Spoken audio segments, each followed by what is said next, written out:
Ce que j'aime beaucoup dans mon travail, c'est aussi cette opportunité que j'ai de temps en temps de vous dire « je vous avais prévenu ». Salut à tous, ici Reg, bienvenue dans cette nouvelle vidéo actualité de la semaine, cinéma, série et honnêtement pas mal jeux vidéo aussi. Comme d'habitude, il y aura dans la description et dans le commentaire épinglé la liste des actualités, mais je vous incite à regarder toute la vidéo comme d'habitude pour vous intéresser à toutes les actualités. Mais ne vous inquiétez pas, pour les gens qui ne sont pas passionnés de jeux vidéo, je mets toujours les jeux vidéo à la fin. Et l'objectif, c'est de vous donner mon avis sur l'actualité. C'est pas juste de faire un listing bête et méchant. Pour moi, ça n'a pas d'intérêt pour ma chaîne et je compte aussi sur vous pour partager votre avis dans les commentaires. C'est impossible de répondre à tout, mais croyez-moi, j'en lis la très grande majorité. Avant de commencer ces vidéos, j'aimerais remercier le partenaire officiel de cette vidéo, CyberGhostVPN et ses 38 millions d'utilisateurs et presque 60% sur Trustpilot. Vous les connaissez maintenant, mais c'est eux qui me permettent de faire mon activité sur YouTube à 100% dès aujourd'hui. C'est eux qui financent la chaîne et c'est aussi un outil que j'utilise constamment. Il suffit de regarder les bibliothèques Netflix, Disney+, qu'on a ici et il ne fait clairement pas le poids face à tous les pays du monde. Prenez un VPN en Belgique, en Suisse, au Canada pour la VOSTFR ou la VF si ça vous intéresse et vous allez voir un catalogue streaming bien plus important dans tous ces pays. Des films de cette vidéo-là sont déjà disponibles en streaming dans plein de pays différents. Je cite par exemple Equalizer 3 qui est déjà sorti sur Netflix ou Dumb Money récemment, mais sur Disney+, il y a The Marvels qui sort la semaine prochaine et je sais que vous l'avez pas vu en salle parce que personne ne l'a vu en salle. Mission Impossible Dead Reckoning est disponible sur Paramount+.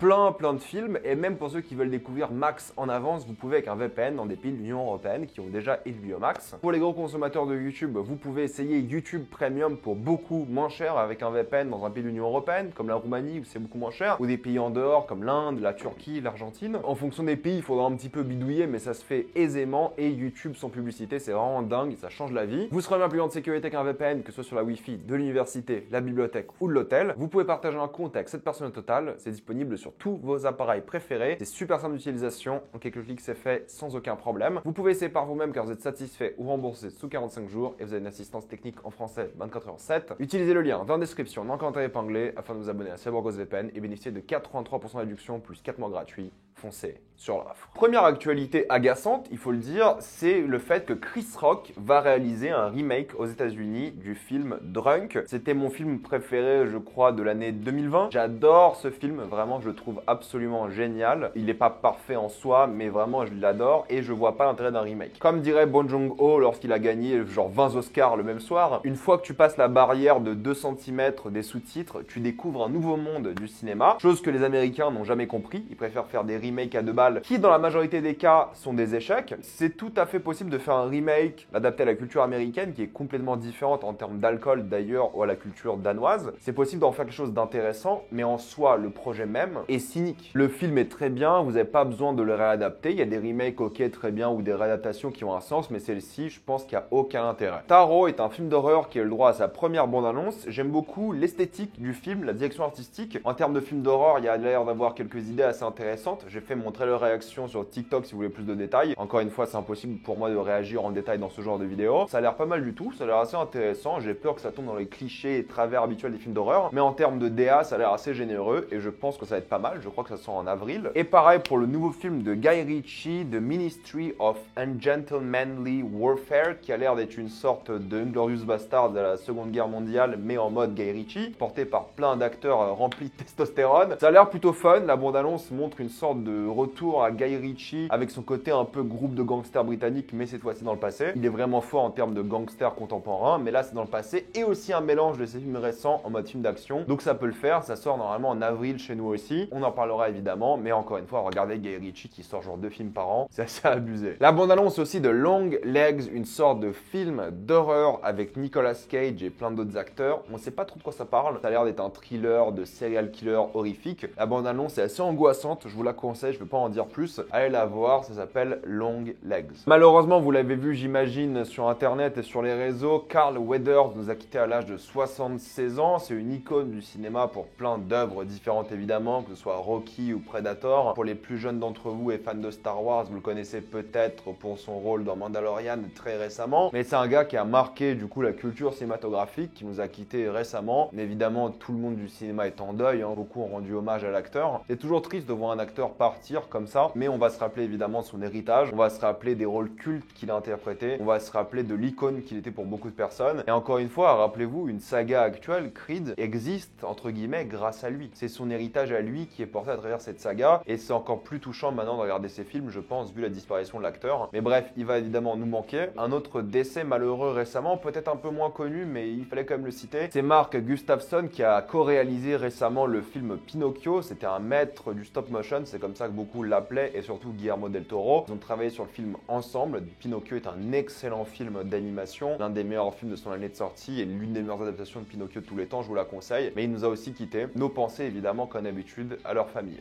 Un peu plus joyeux peut-être cette fois-ci, c'est potentiellement le retour d'Hannibal. C'est Mads Mikkelsen qui en a parlé. Il pense qu'il y a quelque chose qui va se faire. Il pense que la série sera de retour et il est grave chaud pour reprendre son rôle, mais rien de concret pour l'instant. Je suis grave chaud moi pour un reboot, un remake, une suite, peu importe de cet univers. L'esthétique est tellement prenante et je pense vraiment que les acteurs, d'ailleurs ils le disent souvent, aimeraient revenir et ça ferait plaisir, je pense à beaucoup de personnes. C'était une série assez unique et peut-être même un peu en avance sur son temps. C'est typiquement le genre de série qui cartonnerait en streaming aujourd'hui et qui à l'époque était diffusée à la télé. Ils n'avaient même pas le droit de montrer de la violence pour vous dire. Donc ils ont fait un travail assez dingue. Jim Carrey est réputé pour ne jamais faire de suite de film, mais il reviendra cette fois-ci pour Sonic 3. Et oui, en effet, je juge pas du tout les acteurs qui changent d'avis ou qui font des films pour des raisons différentes. C'est pas parce qu'il a dit qu'il aimait pas faire des suites que là c'est grave de le voir revenir. Écoutez, Sonic c'est un film où il doit gagner masse d'argent de une et surtout il doit faire ça pour les enfants et on dirait vraiment un rôle qu'il fait grave kiffer. C'est rigolo parce que le gars est hyper présent dans ses films, mais c'est l'une des choses les moins mémorables de ses films, mais en même temps tu vois qu'il s'éclate et vu que Sonic 3 sort en cette fin d'année, écoutez, c'est toujours un plaisir de revoir Jim Carrey. Brad Pitt va jouer dans le dernier film de Quentin Tarantino, de Movie Critique, qui sortira l'année prochaine. Le tournage devrait bientôt commencer. On n'a pas encore le casting intégral, mais on l'aura bientôt. On sait pas non plus de quoi parle le film, mais c'est normal, c'est ok, c'est un film. Moi, ça m'irait de savoir de quoi parle le film, genre en 2025, avant la sortie. De toute façon, on ira tous en salle. Peu importe le sujet. Le dernier film de Quentin Tarantino, de sa vie, en théorie, est-ce que je pense que c'est vrai? Non, honnêtement, je pense pas que c'est vrai. Je pense qu'il fera d'autres films par la suite. On sait qu'il fera des séries télé, il va écrire des livres et des trucs comme ça. J'ai une vidéo prévue et écrite depuis longtemps sur Quentin Tarantino sur ce sujet-là bien précis, ces fameux 10 films et à quel point je suis pas d'accord avec ce qu'il fait. Et en même temps, je le comprends, mais en même temps, je trouve qu'il est un peu hypocrite. Enfin bref, j'ai tout un sujet sur ça. Je la sortirai, je pense, dans quelques semaines ou quelques mois. Mais bref, content de revoir Brad Pitt dans ce film et je pense que ça sera un grand spectacle assez fou. Tim Burton va réaliser un remake de L'attaque de la femme de 50 pieds. Ça sera peut-être une preuve maintenant pour Tim Burton de prouver que c'est pas une fraude depuis genre 20 ans ou peut-être même 30 ans bientôt. Il y a quelques exceptions dans le tas, mais franchement, Tim Burton, c'est l'un des réalisateurs les plus décevants, je dirais, de ces dernières décennies, qui m'a très peu inspiré dans sa carrière récente, je veux dire, surtout, et j'ai peur de voir ce remake se vautrer comme beaucoup de ses projets. Déjà, on verra comment s'en sort Beetlejuice en fin d'année. Christopher Nolan continuera à faire de gros films. Il est très conscient de la chance qu'il a d'avoir énormément de ressources et énormément d'argent de la part des studios, donc juste par respect, il le dit, il continuera à faire des gros films. Alors en plus de rapporter beaucoup d'argent au box-office et tout, il faut savoir que Nolan, c'est un gars qui tourne vite, c'est un gars qui économise en général de l'argent au studio. Ses tournages durent en général moins de temps que prévu et en plus de ça, coûte moins cher que prévu. Donc c'est un gars qui est vraiment efficace de ce point de vue-là et c'est aussi pour ça que les studios l'aiment beaucoup. En plus de l'argent qu'il rapporte, c'est évident, mais la manière dont il travaille fait vraiment plaisir aux studios et il a raison de profiter de l'argent et faire des gros films constamment. Le prochain film de Duncan Jones qui n'a vraiment rien fait depuis Mute. Mute était tellement nul que ça a gâché sa carrière. Blague à part, il va revenir avec Rogue Trooper. Ça sera cette fois-ci en animation sous Unreal Engine 5. Pourquoi pas, écoutez, ça peut être une bonne idée, ça peut le faire parce que le gars a en soi une filmographie que j'aime plus ou moins bien. Espérons que ce soit une réussite. Bryan Cranston précise encore une fois qu'il est temps d'arrêter avec Breaking Bad. C'est bon, la série a eu des spin-offs, des films, il est temps de dire au revoir. Il a dit que les choses sont cycliques et il faut savoir dire au revoir des œuvres. Et il a raison. Breaking Bad a proposé que des choses excellentes. C'est ok de dire au revoir et il a raison. Le remake live action de Dragon sera visiblement différent et ils vont changer énormément de choses. C'est une bonne nouvelle. Ils ont dit que si quelqu'un veut revoir le film de l'époque, ils ont qu'à regarder le film de l'époque. Et ils ont raison. J'aime beaucoup cette mentalité. Faites des choses différentes. Pour moi, ça peut ne rien avoir avec l'histoire. Je m'en tape. Du moment que l'histoire est bien, du moment que le film est bien. Ça, ils l'ont bien compris, DreamWorks. Heureusement que DreamWorks comprend des choses parce que là, ce qu'ils ont fait est un véritable désastre. C'est assez prévisible et assez triste, mais vous vous rappelez tous du film Megamind. Megamind, c'est pas un film qui a bien marché au box-office, c'est pas un film qui a extrêmement plu aux critiques, mais c'est un film qui a gagné une sorte de communauté, qui a créé une sorte de phénomène un peu culte autour du film, que les gens citent beaucoup, il y a beaucoup de gifs sur les réseaux de Megamind. C'est un film qui s'est ancré un peu dans la pop culture pour beaucoup de personnes, et il y a une communauté assez active qui aime beaucoup ce film. Et ce qui est intéressant, c'est que Megamind 2 est officiellement prévu et sortira enfin, un film que les gens attendent depuis bientôt 2 décennies, soyons honnêtes, il sortira enfin. Alors pourquoi est-ce que ça énerve pour la simple et bonne raison que ce n'est pas un film de cinéma mais un téléfilm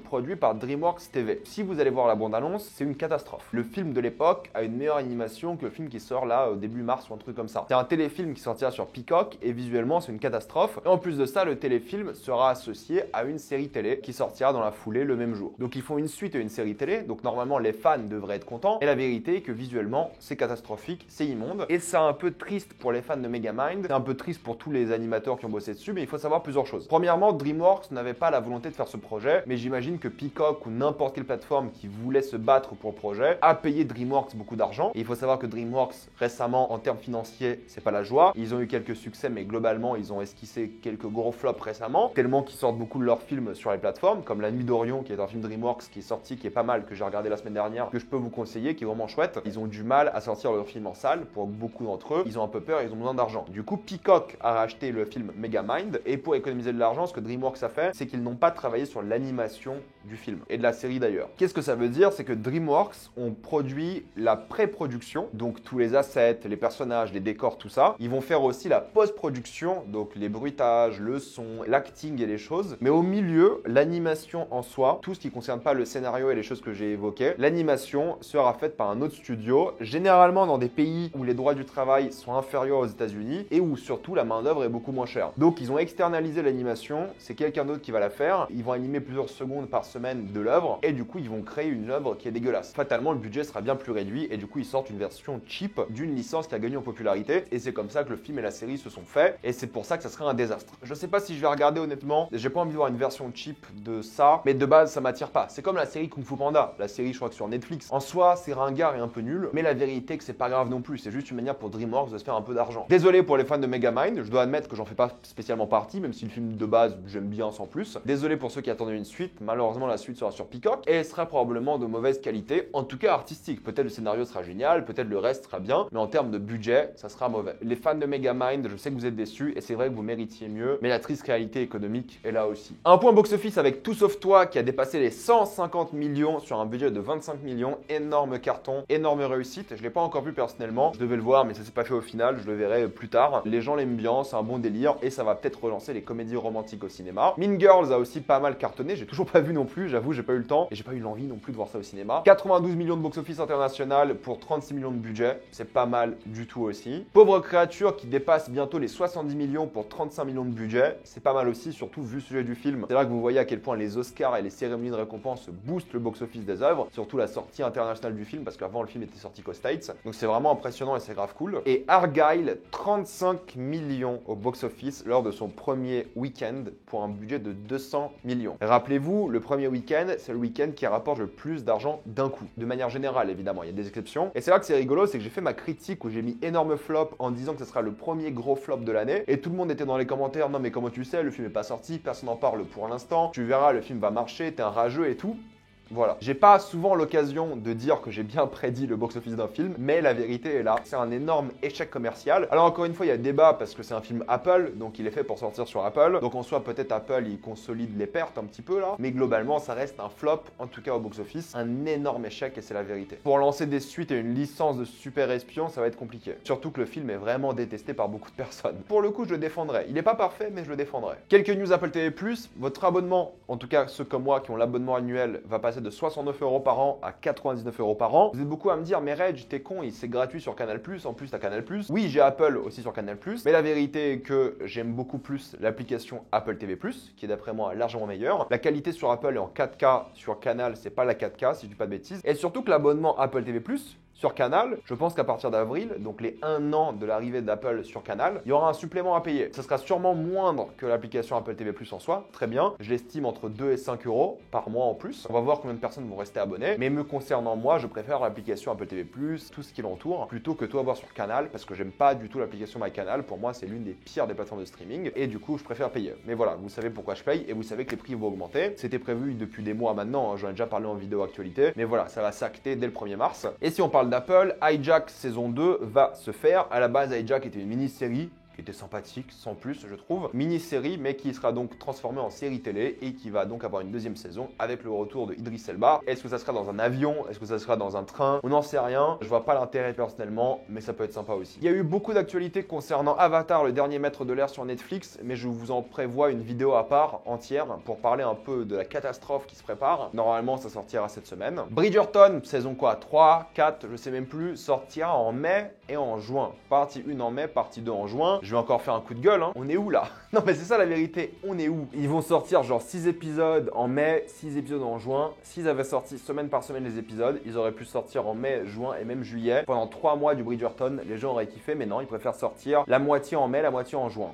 C'est ridicule, mais ça on en reparlera. C'est officiel, Squid Game saison 2 sortira cette année. C'est une bonne nouvelle, on en reparlera lorsque la série sera sortie. Netflix ne sortira toujours pas ses films au cinéma. Ça, j'ai une vidéo prévue, on en parlera aussi en détail parce qu'il y a des choses à dire. La plateforme 2 sortira aussi cette année. Quel intérêt de faire une suite? Je ne sais pas, mais ça arrivera bientôt. C'est confirmé, Millie Alcock jouera Supergirl dans le DCU. Écoutez, je la vois carrément interpréter le rôle. Ça a l'air de parfaitement coller au personnage, donc pourquoi pas, ça peut être cool. On va voir si le film va avoir lieu un jour, je le souhaite en tout cas. HBO ont viré l'acteur Milos Bikovic, qui est un gros supporter pro-Poutine et du gouvernement russe. HBO a décidé de le virer de la saison 3 de White Lotus. Ils ont raison. Voilà, ils ont bien fait. Tu peux pas aller serrer la main d'un dictateur sanguinaire qui est en train d'envahir un pays et de commettre un génocide et t'attendre à jouer dans une série télé, c'est pas normal. Fin de carrière absolument méritée. Maintenant, pour parler de jeux vidéo, Palworld a dépassé les 19 millions de ventes, et ça c'était la semaine dernière, donc je pense qu'entre-temps ils ont encore plus vendu. Combien de personnes ont remboursé, combien de personnes l'ont sur le Game Pass, tout ça, peu importe, c'est un énorme succès. C'est le gros succès cette année et pourrait être l'un des jeux les mieux vendus de l'année si ça continue comme ça. Pour parler un peu du State of Play, il y a des choses qui ont l'air plutôt pas mal, plutôt cool, plutôt ok, plutôt décevante. Le State of Play de PlayStation m'a un petit peu déçu personnellement, surtout que j'avais vraiment beaucoup aimé le State of Play ou le Xbox Developer Direct. J'en avais fait une vidéo exprès justement. Là, pour le State of Play, c'est vrai qu'il y a plusieurs choses qui dérangent. Il y a plein de gens qui sont énervés par rapport à Silent Hill 2. La bande-annonce était catastrophique dans le sens où ils ont fait une bande-annonce action de Silent Hill, alors que Silent Hill 2, c'est pas un jeu d'action. Alors oui, le combat dans Silent Hill 2 était catastrophique, soyons d'accord, soyons honnêtes, soyons objectifs, et il fallait l'améliorer. Mais la manière dont ils ont fait la bande-annonce, ça donne plus l'impression de voir Resident Evil 4 Remake, sans les visuels, évidemment, plutôt que Silent Hill 2 remis au goût du jour. Donc ça fait un petit peu peur, honnêtement. Moi, j'aime bien Silent Hill 2, il n'y a aucun souci, œuvre culte, mais en même temps, j'ai envie de vous dire, s'ils font un remake complètement différent de l'œuvre originale, ça me dérange pas non plus, honnêtement. L'œuvre originale existe encore, elle est bien, elle est jouable, aucun souci. S'ils font un remake en mode action, ça peut être pas mal du tout. Je dis pas que ça va être bien, et je pense vraiment que ça va être une hérésie, mais en tant que nouveau jeu, ça peut être intéressant, même si ça n'a pas l'air incroyable. Ken Levine, qui a pas fait de jeu depuis BioShock Infinite, parce que c'est lui le papa de la saga BioShock, revient avec un jeu qui s'appelle Judas, ou Judas, peu importe, qui ressemble beaucoup à BioShock, qui devrait sortir l'année prochaine. Écoutez, je suis friand de ce qu'il fait, ça peut être vraiment bien, j'y crois. Rise of Ronin, honnêtement, ça a pas l'air incroyable, ça a l'air sympathique, on dirait Sekiro du pauvre, un petit 82 sur Metacritic, jouable et je pense oubliable, mais on verra bien. Un nouveau jeu Metro, j'adore la saga Metro, a été annoncé mais que en VR. Ils ont déjà fait un jeu VR à l'époque qui ressemblait à Metro, je sais plus c'est quoi le nom mais je vous le mets à l'écran. Ça me donne pas forcément envie, pourtant j'aime bien la VR, mais actuellement j'ai pas de casque VR et ça m'intéresse pas, mais encore une fois ça peut être cool de développer cet univers en VR. Le jeu de l'époque était bien flippant. Death Stranding 2 a eu le droit à une nouvelle bande-annonce, sa première grosse bande-annonce de 9 minutes. Oui, le jeu a l'air impressionnant, le jeu a l'air grave cool. Pour quelqu'un qui a pas encore fait le premier, je dois vous admettre que je suis pas spécialement impressionné. C'est cool de voir quelque chose de différent et d'un peu fou, très bien. Peut-être pour les gens qui ont joué aux jeux vidéo le premier, ça a l'air trop bien et trop cool. Moi honnêtement, c'est pas ce qui m'a le plus fasciné. J'adore beaucoup la fascination de Kojima justement de vouloir faire des films. Frère, sois réalisateur si tu veux faire des films. J'aime beaucoup le mélange film et jeux vidéo dans les jeux qu'il a fait pour l'instant, même si j'ai toujours pas fait son dernier. Puis il a annoncé un nouveau jeu qui sortira sur PS6, un jeu d'espionnage. Retour un peu aux sources pour lui. Death Stranding 2, ça a l'air impressionnant pour beaucoup de personnes, j'imagine. Moi, ça m'a fait ni chaud ni froid. Faut que je me fasse le premier et peut-être après, j'adorerais encore plus le deuxième. The Last of Us 3 devrait normalement commencer son développement. Il y a un documentaire qui est sorti sur The Last of Us 2 que j'ai pas encore regardé mais qui a l'air hyper intéressant. Mais dedans, c'est plus ou moins annoncé qu'une suite va se faire. Ça arrivera sûrement après la nouvelle licence qui est en train de faire Naughty Dog et je pense que ça sortira pile poil pour la 4e saison de la série télé, genre en 2028-2029. J'attends clairement de voir ce jeu, ça peut faire une trilogie assez exceptionnelle. Vous ne pouvez normalement plus acheter Spec Ops The Line, le jeu n'est plus en vente, ce qui est triste parce que c'est un des jeux les plus marquants des précédentes générations. Si vous l'avez jamais testé, je vous le conseille, surtout si vous aimez des films comme Apocalypse Now. Il y a un lien assez précis entre les deux œuvres. C'est triste qu'il soit plus disponible. Pour ceux qui l'ont jamais fait, tentez-le, c'est une bonne expérience. Un jeu Deus Ex a été annulé malheureusement, une suite avait été prévue. Moi, Deus Ex, je suis un fan de la première heure, de l'époque l'époque. Human Revolution, très sympa, j'avoue. Humankind Divided, décevant, dans le sens où c'était beaucoup trop court et c'était une histoire qui était coupée en deux. Et la partie 2 aurait dû sortir dans la foulée, mais elle n'est jamais sortie. Et du coup, il y a eu 2 ans de développement sur celui-ci, mais le jeu est jamais sorti aussi. C'est dommage parce que c'est une licence qui mérite et qui a sa place dans le monde du jeu vidéo, et j'aimerais la revoir. Grosse rumeur, du coup, je vais pas vraiment la commenter en détail aujourd'hui, mais les exclusivités Xbox pourraient arriver sur PS5. Starfield, par exemple, Indiana Jones. Pour moi, il y a 2 choses à dire de ce point de vue-là, si c'est vrai. Premièrement, si c'est vrai, c'est un peu une arnaque pour tous les gens qui ont acheté une Xbox. Pour moi, si tu as acheté une Xbox, c'est pour jouer à des exclusivités Xbox et être le seul à pouvoir y jouer. Xbox et PC, disons. Si c'est vrai, si tu achètes une PS5, quitte à avoir les jeux 6 mois plus tard ou 1 an plus tard, si tu achètes une PS5, tu auras accès à tous les jeux. Donc, quel intérêt d'acheter une Xbox? Au lieu de faire le combo PC-PS5 comme moi pour jouer à tous les jeux, tu auras juste besoin de faire PS5 et tu auras accès à tous les jeux. Certes, il faudra payer et ça sera pas sur le Game Pass et des choses comme ça, mais la majorité des gens, ils vont pas dépenser 550 € pour jouer à des jeux en avance quand ils peuvent acheter une PS5, avoir encore plus de jeux, parce que les exclus PS5 vont jamais arriver sur Xbox, et jouer à des jeux Xbox aussi, quoi. En soi, ça c'est assez frustrant et je pense que c'est assez problématique pour les gens qui ont acheté des Xbox ou qui veulent acheter des Xbox. Mais en soi, en termes de business, c'est le bon choix à faire, soyons honnêtes, vendre le plus de jeux sur le plus de plateformes possible. Mais en même temps, ça voudra dire aussi que Microsoft vont arrêter de produire des Xbox, ou beaucoup moins, et la priorité sera plus les consoles. La priorité sera d'être un éditeur de jeux vidéo, ça sera de faire le Game Pass, des choses comme ça, de faire des jeux, et ça sera plus la console, qui est un tournant majeur pour l'industrie du jeu vidéo, si c'est le cas, parce que je vois pas l'intérêt d'avoir une Xbox si les exclus arrivent aussi sur PS5. Voilà, je vais m'arrêter là, on en parlera plus de tous ces sujets si vous voulez. Mettez-moi dans les commentaires ce que vous en pensez, êtes-vous d'accord, pas d'accord, j'ai envie d'avoir votre avis. Comme d'habitude, pensez à vous abonner à la chaîne pour voir les prochaines vidéos, mettez un j'aime, ça aide beaucoup la chaîne. Suivez-moi sur tous mes réseaux pour plus de débats, critiques, actualités et concours. Et avant de quitter cette vidéo, pensez à utiliser le lien dans la description et dans le commentaire épinglé afin de vous abonner à CyberGhostVPN et bénéficier de toutes les plateformes de streaming en toute accessibilité et sécurité. Tout ça pour 2,03 € par mois plus 4 mois gratuits. Foncez sur l'offre et moi je vous dis à la prochaine fois. Salut à tous.